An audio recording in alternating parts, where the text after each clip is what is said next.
Hello guys, my name is Siesta. In this video I want to talk about how to overcome anxiety, not in sports, esports, but also in real life. Like for example, socializing with people or actually being yourself and just not being slave for anxiety. If you don't know what I mean by that, I'll definitely explain it so you can actually understand it more and you can understand that anxiety is not your enemy. You just need to adjust it, right? So this is the whole thing that we will be talking about in this video. So this is like the concept of how to overcome anxiety is in 3 points, pretty much. Maybe 4th point. I'll talk about it a little bit, but yeah, 3 points here. And this is the whole system. So this system right here, it feels like so complex, but it's not. I'll explain to you in a sec. But pretty much like this concept is for most of people. If you have anxiety, you are this. It's really sad. And this is the ideal state that you should be in. So I'm making this video mostly because I was having anxiety and I was a lot struggling with that, and I was kind of like studying that a lot to understand it and to overcome it, and it's not easy. Okay, it's not easy, but I was trying to make one video where could I like summarize all the things that I learned, put in one video that could actually help. Now I think I'm definitely getting better at anxiety. I still have anxiety. I still have like those tense moments a little bit, but it's not that what it used to be. You know, I can talk to people. It's okay. I can express myself in public. I can do whatever. It's just like those small things. But yeah, we are talking about the main concept right here. So when you are born, pretty much you are this. This is projection. What you're projecting to people. Okay. So, when you're born, you're projecting yourself to people. Proof is that when you're a kid, you don't care. You don't care what you're wearing, you don't care how you act, you don't care how you express yourself. Like, you can just laugh at whatever, you can just cry at whatever, you don't care. Then, puberty hits in, and you get new emotions, which is anxiety. And if you didn't see Inside Out 2, film from Pixar, if you didn't see that, I would definitely recommend to watch that, because that actually shows me that like this film is great and it shows so really well anxiety, like really well. It has all those like subconscious and like how anxiety works and stuff. And to like summarize it, anxiety is like your guard, right? It's protecting you. But also like it has other things, but mainly it's like protecting you. So pretty much it's mainly when you like going from the kid to puberty, right? And then anxiety comes in, and then you have like those traumas that happens to you, right? So for example, sounds like you expressing yourself, right? Mostly in school, could be at home, right? But you're expressing yourself, and then like everyone just starts to laugh, right? Because you express yourself wrong, and then anxiety acknowledged that, and it said, "Oh my God, this is this is insecurity. I need to prison it," and it will prison it. And that's pretty much that's pretty much the whole concept why this is really bad. Is because anxiety is a guard. It wanna protect you, and when you have like those traumas, it will prison them deep inside of subconscious. So for example, if you see the film, there was like a lake where you have like all those memories that the anxiety always after the day the anxiety just went to the lake and put them here, and that was the subconscious. The problem is that anxiety thinks that anxiety is protecting you from it, so you don't need to think about it because it was negative experience. But the problem is that it makes like this belief pretty much, and it is still in your mind. You just don't actually think about it, and that's when it comes to consciousness, subconsciousness. So consciousness is pretty much the thing that you know, that you are aware of. Subconscious is deep inside your brain that you are not aware of, but you still have it inside yourself, right? So this is pretty much like some fake beliefs, that can maybe hold you back. Or it could be, as I said, some negative experience, some traumas, like for example, expressing yourself. So now you're kind of more quiet, right? You don't want to express yourself. And that's when it comes the guard, right? Because now you are thinking like, that's what I have as well. This is the subconscious thing. I was expressing myself before, I was having trauma because everyone laughed. And now I'm gonna just be quiet now. And anxiety, like asking that, like, should I do it? You know, like, should I do it? And mainly it's no, right? It's rejection. And that's pretty much you are being slave to anxiety. You're just being, like, anxiety controls you. And that's the worst thing ever. And you just want to get rid of it. Like, not rid of it, you just want to adjust it. And that's with the consciousness, subconsciousness.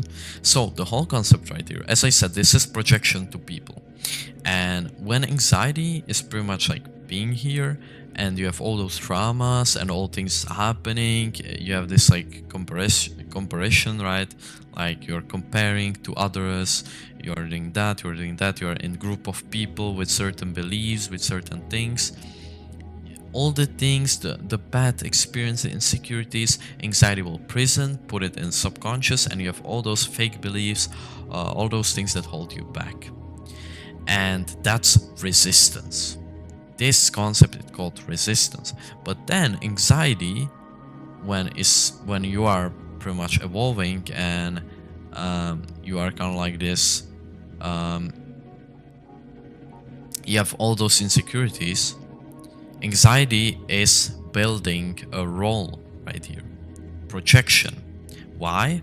Because anxiety don't want other people to see the insecurities. So that's the reason why anxiety is building a role. It's building projection, and that's attachments right here. And that's pretty much so. It can change, depends on who you're talking, right? So if you're talking with parents, you have different approach than if you're talking with friends, right? With friends, you just want to be cool, you want to fit in. With parents, you just are like, you're not tense, you're maybe yourself even, or you are like needy and stuff like this, could be whatever. So you're changing the role all the time, but you are never being yourself. You're never projecting yourself to all of the people around. And that's the issue. So the most important thing is like to find yourself, to actually know yourself, and to actually be okay to be with yourself. Most people just like distract themselves. They just can't sit with their own thoughts. They have literally chaos in their head, and that's like really big mistake here. So first of all, you need to find yourself, and then you can do some other steps. So we now understand the whole anxiety concept. Now we can move on second thing, and that's whys. So whys, asking why and just in general in life is such important, and for anxiety is mainly important. So you want to ask yourself and get down under the surface to pretty much like the under the surface, the consciousness. So it's not subconscious, that's the third point, shadow questions. But we are talking about whys, and that's for consciousness. So you want to talk about like, okay, so you're gonna question yourself. Why am I scared of, for example, what other people think about me, right? So you'll respond by, for example, okay, so their judgment, right? Now you think like, okay, what's the worst thing that they respond that they can give as a judgment? And like you're saying now, I mean, they can't kill me, right? They will not kill me for something that I say. So the worst judgment is like laugh, right? They'll laugh at me. This, for example, the past trauma that like a lot of people had, like, right? They expressed themselves and everyone just laughed. And why is it bad? Like, what's actually the worst thing that can happen when they laugh? I will not be dead, right? But then you kind of answering yourself, even like under the surface, that, okay, so I'm scared of being like not accepted. I'm scared of like being alone. I'm scared of not fit in. I'm scared of being weirdo and stuff. And then you start to getting those answers, and those answers are the bottom of your consciousness.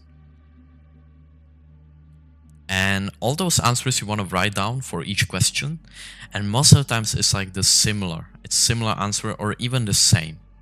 And that's when you need to work on that. Third is for subconscious, and that's asking yourself shadow questions. What is shadow question? So for example, you're gonna ask yourself, why I'm not good enough? So you see how I like change the whole sentence? It's not like am I good enough? No, you say why I'm not good enough. And then your consciousness will tell you, but I'm good enough. I'm good enough. What do you mean? You want to let it go because this is your consciousness. You want to get to subconscious. So you want to tell yourself, why I'm not good enough. And then you just sit with this thought. If some thoughts about consciousness will came out like, I'm good enough, what do you mean? And stuff like this. You just want to let it go. And you want to wait for that subconscious response. It will come in some time if there is a problem with that. And for example, now some part of like subconscious will like respond that, for example, you are ugly, okay, for example, right? Or it could be whatever, could be just whatever. And that's the beliefs that we had, the past traumas, that anxiety pretty much like wants to prevent us to know about. But we need to know about them, because if we are going to add more beliefs, more traumas in that, it will fucking grow. It will fucking grow. And that's the problem. Like if you're getting older and you have this anxiety, you're gonna be fucked. Like you're gonna be fucked. It's just insane how bad it is, okay? And it's so important to improve this. So if you have all those answers, you write them down, you have answers for like everything, as many answers as you can.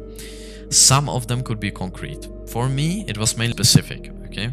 So I can like work on that normally. Like it's okay, I can work on that. But for someone, it could be like feeling, it could be trauma and stuff. And that's like the fourth point, and that's when you need to do like some certain meditation on that, so you can actually get rid of it. But this is something that I'm not actually good at it. I'm still kind of like learning the thing so I can get rid of certain beliefs and certain things that prevent me and overcome my anxiety. That is my goal now. If you have that problem, you can just watch a lot of like YouTube videos about it. There's many. I would definitely recommend Julian himself, which is the main guy that actually helps me with that. And the videos are actually really enjoyable to watch, so you can check it out. Link will be in the description. And you can find a video about let it go or something like this, and this is pretty much like the certain meditation that will help you to remove those beliefs and stuff like this. So yeah, that's all guys. I hope you're having a wonderful day, and see you next video. Bye.